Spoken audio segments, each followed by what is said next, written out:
Welcome to Solvetic, your channel to always learn technology easily. Below in the description, you will find useful links we used in this video.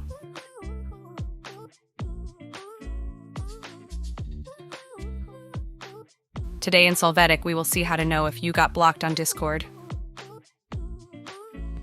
Open Discord. Go to any available server. To know if you are blocked or not, just send a message. If the message arrives, there is no problem. But if you receive the message that it could not be received, it means that you were blocked. Hey, remember to subscribe Solvetic channel.